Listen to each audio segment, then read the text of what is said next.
Welcome back to A Course in Miracles in Practice. We are so glad you could join us for this exploration today. We're looking at Lesson 292. A happy outcome to all things is sure. And for those of you who've been following the course for some time, you'll probably notice these later lessons, they really hammer home this theme of certainty, absolute certainty. The course becomes quite direct here. Joy isn't some kind of lucky break or a reward you get for good behavior. No, not conditional at all. It's presented as guaranteed, just fundamentally part of the deal, you could say. And exploring that guarantee, that certainty, that's really our mission for today's exploration. What does it actually mean when the Course promises this for all things? Because we all know life throws challenges at us, conflicts, trials, things that feel anything but happy. Right. But the teaching here, the core idea, seems to be that every single one of those challenges resolves in peace, eventually. Provided we stop interfering. Stop getting in our own way, essentially. Yeah. When we stop adding our own confused interpretations and desperate fixes. So it's about removing the blocks we ourselves put up, the obstacles between us and this outcome that's already promised. Before we dive deeper, just a reminder, you can always share your own thoughts or questions with us. The address is ACIM@theworldharmonyproject.org. Yes, we genuinely appreciate hearing your insights and experiences with these lessons. Okay, let's start with the lesson itself. I'll read it through. Lesson 292. A happy outcome to all things is sure. God's promises make no exceptions. And He guarantees that only joy can be the final outcome found for everything. Yet it is up to us when this is reached. How long we let an alien will appear to be opposing His, and while we think this will is real, we will not find the end. He is appointed as the outcome of all problems we perceive, all trials we see, and every situation that we meet. Yet is the ending certain. For God's will is done in earth and heaven. We will seek and we will find according to His will, which guarantees that our will is done. We thank you, Father, for your guarantee of only happy outcomes in the end. Help us not interfere and so delay the happy endings. You have promised us for every problem that we can perceive, for every trial we think we still must meet. Okay. There's a lot packed in there. Definitely. Let's start unpacking it. The first thing that jumps out, I think, is just how radical this claim feels. God's promises make no exceptions.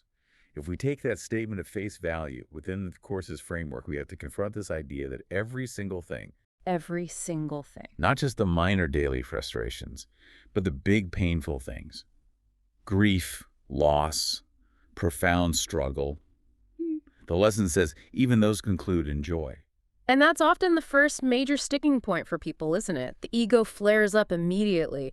We have to acknowledge the reality of human pain. When you're talking about deep grief or the trauma abuse or the finality of death as we perceive it, suggesting the outcome is sure, joy can sound almost dismissive or just plain wrong to our minds. It can feel invalidating. And the Course isn't saying that the pain, the confusion, the sorrow we feel in those moments isn't real to us in our experience. It acknowledges that suffering feels intensely real. But that's the crucial distinction, the pivot point. The suffering feels real within the dream, within the illusion of separation. Right. But the Course simultaneously teaches that this suffering, however intense, isn't the ultimate truth about who we are. Our core identity, our reality and spirit remains untouched by the dramas playing out in the world of form. So the guaranteed joy isn't necessarily about the external situation suddenly becoming pleasant. It's about waking up. Waking up from the whole thought system that generates suffering in the first place, the system that makes separation seem real and lasting. The happiness or joy here needs a different definition than our usual one. It's not about getting everything we want in the world. No, it's deeper. It's the end of fear, the complete undoing of the belief in separation itself. The happy outcome signifies the atonement, accepting the correction, which reveals that the error, the idea of separation, never truly held any power. It couldn't actually happen in reality. Okay, so if that joy, that waking up is guaranteed, then what causes this huge gap, this delay between the promise and our current experience, which often includes a lot of suffering? The lesson points right to it. It says how long we let an alien will appear to be opposing His. The alien will. That's such a Ah, striking phrase. one of the clearest ways the Course describes the ego's thought system, I think. It's that core belief, that insistence that we made ourselves, that we're separate from God, separate from each other. And that we can somehow create and maintain our own reality apart from truth, apart from love, apart from guidance. Mm-hmm. And a key part of that alien will is the idea that suffering has meaning, that it's permanent, maybe even necessary, or something we deserve. So when we buy into that alien will, Mm. we automatically operate as if we're in a dangerous, uncaring world. Right. A world where we have to constantly fight, control, manipulate, and strive just to survive, just to be okay. And accepting that perspective, that separation, that's what creates the delay the lesson talks about. If the joyful outcome is already certain, the only way to experience a delay is to actively choose a different conflicting will. The delay measures the time we spend believing the ego story. The story that we're alone, that we have to figure it all out, that we have to solve problems that actually stem from the belief in separation itself. You can see this mechanism, this interference, play out even in really subtle ways. I remember a friend, a foster parent, going through a terribly difficult time. Yes, one of the children in her care was having severe problems at school, acting out quite intensely at home. Now, this friend is normally very grounded, very connected spiritually. Okay. But in this situation, she just flipped a switch. Unconsciously, I think. She stopped being that calm, loving presence. And became She became the frantic, completely exhausted problem solver. Every waking moment turned into researching behavioral strategies, calling specialists, battling with the school administration. I see. The focus shifted entirely to fixing the external behavior. Completely. The child became a project to be managed rather than a being to connect with, and the separation was immediate. Not just between the child and the school, but the deeper separation happened in her own mind, between her and the child, between her and her own peace. The goal became achieving a specific external result. Perfect behavior, school compliance defined by the ego's terms of success. Mm-hmm. And the more she pushed, the more frantic she got, fueled by this intense worry, the more disconnected they both felt. That worry, that powerful need to control the outcome based on her own limited idea of what should happen, that blocked the peace that was actually available right there. The actions themselves, contacting the school or looking for help, weren't necessarily the interference. It was the mindset behind them, the belief that she was carrying this crushing weight alone, that she had to force a solution. That was the interference. That really clarifies how the delay works. The happy ending, which ultimately means finding peace, was already potentially present in the love between them, in the truth of their connection. But the moment she tried to grab the reins, control the whole narrative, and insist on her specific plan, she inadvertently blocked access to that waiting piece. The delay was her struggle, her resistance against the certainty the lesson talks about. And the crucial thing is, even that struggle, that period of delay, doesn't actually change the final outcome. The guarantee holds. It just affects how soon we experience the guaranteed joy. And when we talk about interfering, about causing this delay, it's so important to remember the Course isn't pointing fingers. It's not about blame. No, it's about recognizing our own power, our own choice. It's assigning power. The lesson is saying, look, you're not just a helpless cork bobbing on the waves of circumstance. You're actively, constantly making a choice, even if you're not fully aware of it. The choice to stick with the belief in separation, which then looks like trying to solve problems in a world perceived as hostile and scary. And that choice point is always available, moment by moment. We flicker back and forth between these two ways of seeing. One way, the ego's version, whispers constantly, we're separate, we're alone, we have to figure it all out. And if we don't, something terrible will happen. Failure, punishment. And then there's the other voice, the voice for God, the Holy Spirit, quietly, persistently reminding us we're held, we're loved, and the outcome is already certain. which means you can relax. You can actually rest. That feeling of sheer exhaustion so many of us experience when we're trying to micromanage every detail of our lives. Yeah. That's pretty good evidence we're buying into the ego's effortful premise, isn't it? It's a huge clue. Peace feels light. Ego feels heavy. This brings us to that really foundational line in the lesson, the metaphysical anchor. God's will is done in earth and heaven. Understanding this helps clarify the nature of the problem. It's central. Because in the Course's view, heaven isn't a place you go to later. It's the state of perfect unity, our true reality as spirit, which was never affected by the idea of separation. It remains whole, untouched, perfect, eternal. So the separation didn't actually happen in heaven, in reality. Correct. It only seems to happen in our minds, in the projection we call Earth or the world, the realm of perception. Okay, so if God's will is already done in heaven, meaning reality is whole and undivided, And if God's will is also done in Earth, then even this illusion, this world of seeming separation, must ultimately serve the purpose of waking us up. It has to lead back to the truth. the implication seems profound. There's no actual cosmic battle raging against God's will. The conflict we experience isn't between us and God or us and the world. The conflict is entirely internal. It's entirely within our own perception.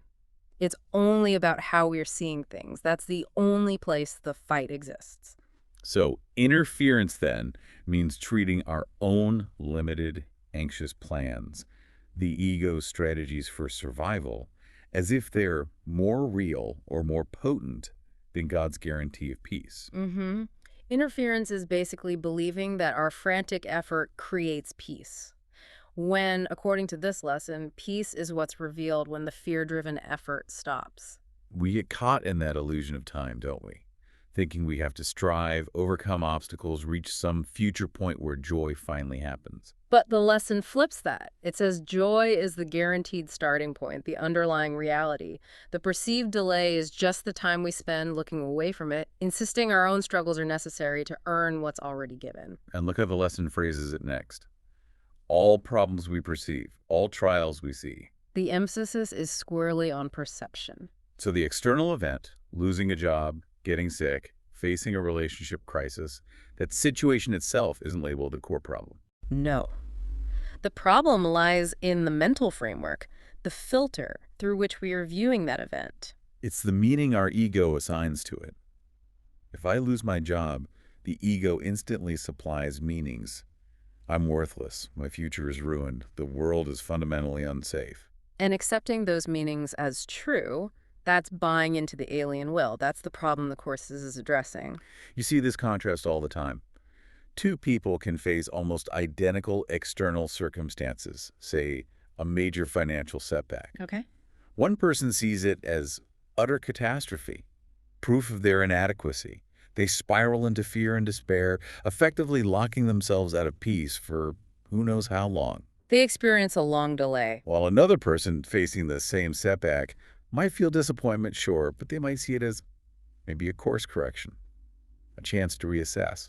They find a certain inner calm, a knowing that their essential worth isn't tied to their bank balance. Their perception is different. The outer situation looks the same, but the inner experience, the access to peace, depends entirely on the perception on which will they're listening to. So the Course isn't promising the finances will magically reappear tomorrow.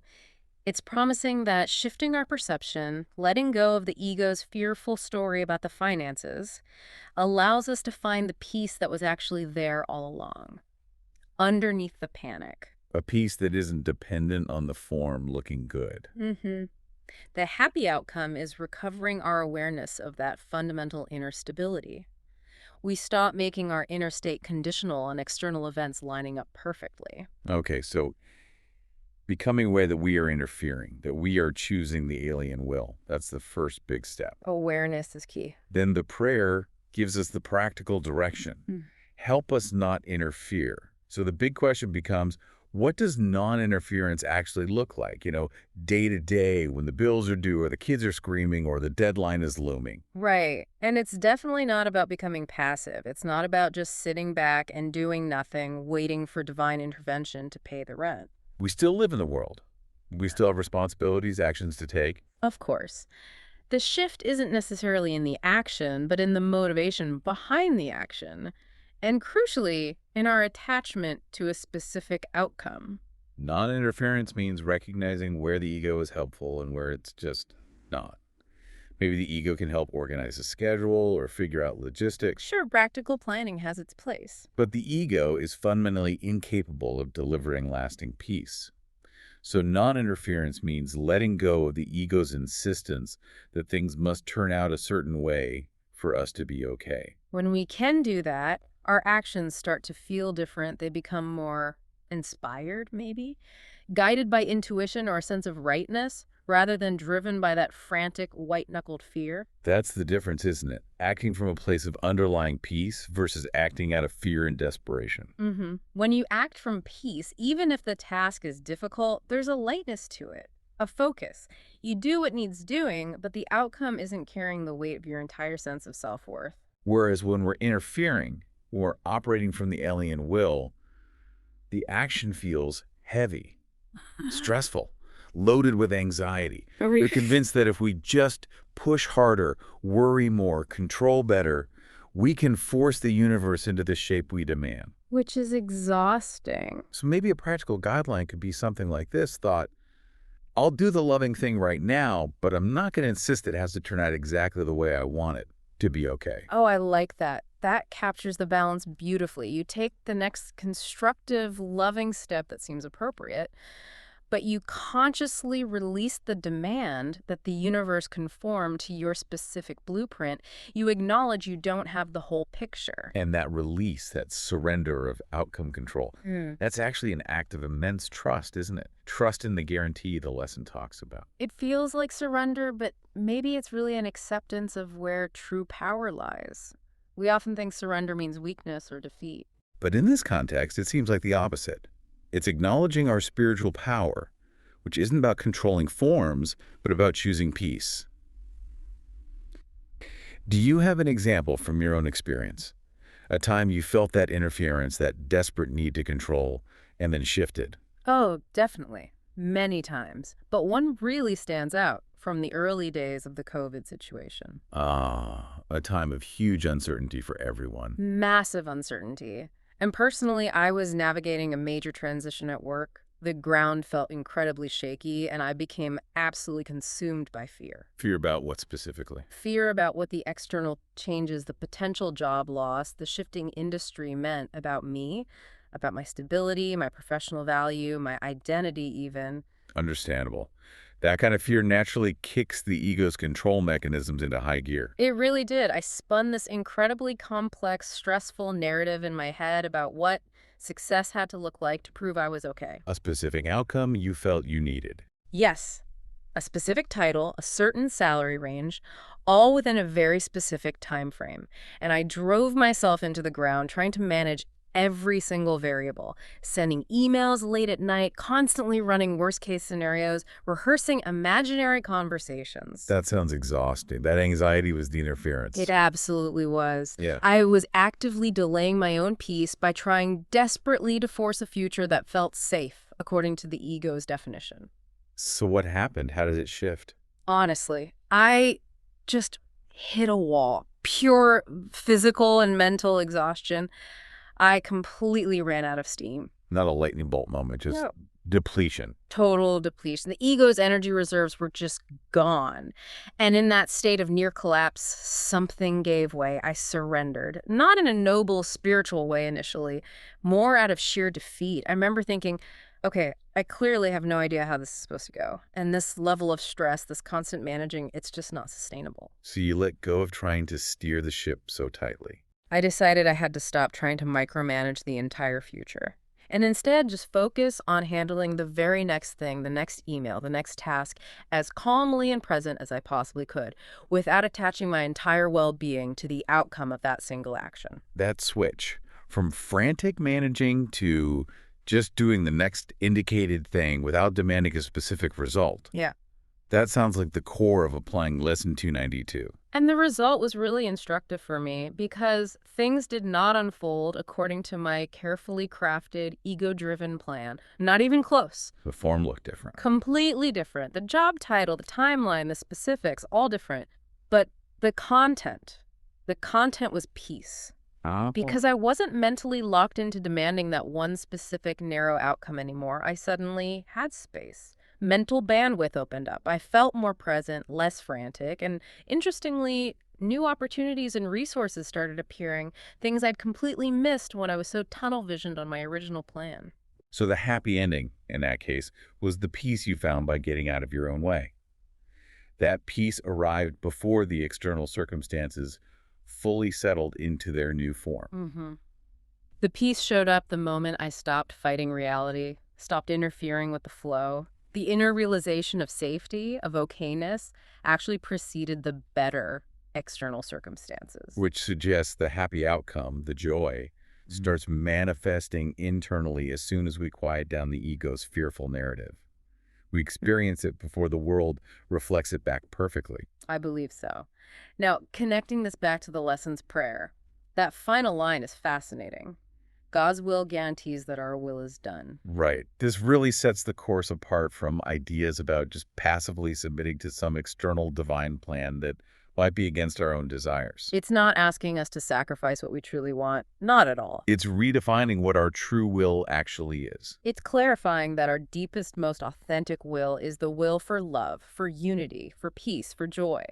That's what we inherently are, and therefore what we inherently want beneath all the confusion. While the ego's will, the alien will, is just a distorted counterfeit. It wants specific forms, money, status, approval, control thinking. Those will bring the peace we actually crave. So when we stop listening to that noisy, demanding alien will, we discover something amazing. God's will and our own deepest, truest will aren't in conflict. They are one and the same. We're not losing control or giving up our desires. We're actually finding the only desire that can ever truly be fulfilled, the desire for the peace of God, which is our own peace. And realizing its fulfillment is absolutely guaranteed. The lesson uses that word guarantee repeatedly.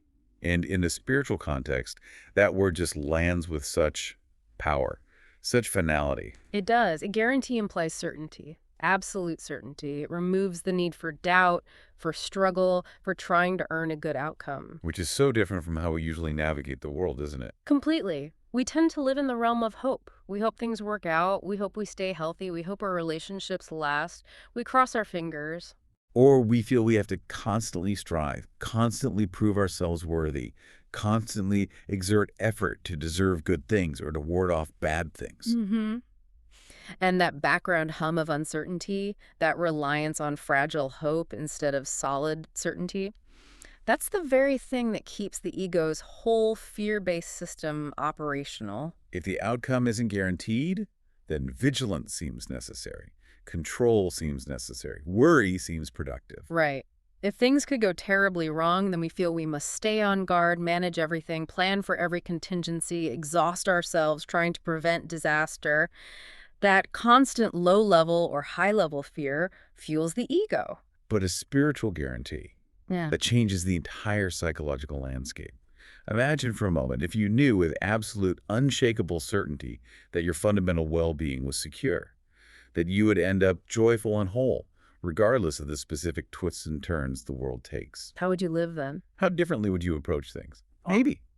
Take more risks in expressing love or creativity. Be more generous, less guarded, less focused on accumulating external symbols of security. You'd be free, wouldn't you? Free to engage with life without that constant, crippling fear of ultimate loss hanging over you. Knowing your core safety is internal and guaranteed, not dependent on external circumstances behaving themselves. The guarantee becomes a kind of permission slip for radical trust. The Course seems to be offering this absolute assurance. Metaphysically, it's already done. The atonement, the correction is complete. Reality is secure. Our job isn't to make it happen, but simply to accept that reality, to catch up, in our awareness to a truth that has always been present. Now, accepting that's the practice, isn't it? Because the ego screams bloody murder at the idea of letting go of control. It insists that surrender means walking straight into danger. That's its prime directive. Maintain the illusion of separation and control. So it will fight tooth and nail to keep us believing that we are in charge and that letting go spells disaster. Danger, Will Robinson, as the old show used to say. Huh? Right. But as we start to experiment with trusting this guarantee, even in small ways, maybe just deciding not to worry about one specific thing for an hour, we start to feel the shift. The weight lifts, even slightly. We begin to see the mechanism of delay more clearly in our own experience. And every single moment, we consciously choose trust instead of fear, choose peace instead of frantic planning. We are, as the lesson implies, shortening the delay. We're allowing the certainty that was always there underneath the noise to become more visible, more tangible in our conscious mind. We're letting Lesson 292 move from being a concept to becoming our lived reality. The guarantee is freedom. Freedom from the tyranny of fear in the future. And the certainty that our will, our true shared will with God, is ultimately done. That's the end of striving. That's rest, true rest. So Lesson 292 offers this incredible reassurance, perhaps one of the Course's most profound promises. A happy outcome to all things is sure. Peace isn't a goal to be achieved through struggle. It's not earned. It's an inherent, eternal promise. And the only thing standing between us and the immediate experience of that promised joy is our own interference. The time and energy we spend trying to fix, manage, and control life based on the ego's fearful, limited script, the script of the alien will. When we practice letting go of those demands, stepping back from trying to force specific outcomes, we shorten that delay. We begin to recognize the joy, the peace that was actually present all along, just waiting for us. When we stop needing to defend the ego's anxious version of what the future must look like, we stop pouring energy into the illusion of uncertainty. And we start to remember the final outcome was never actually in doubt. It's joy, always joy. Thank you so much for joining us today for this exploration into the certainty promised in Lesson 292. As always, feel free to share your own reflections or questions. You can reach us at ACIM at theworldharmonyproject.org. Or you can find us on TikTok at the World Harmony Project. Let's close today with an affirmation drawn directly from this powerful lesson. Perhaps carry this with you. A happy outcome to all things is sure. I rest in the certainty of God's promise. We'll see you next time.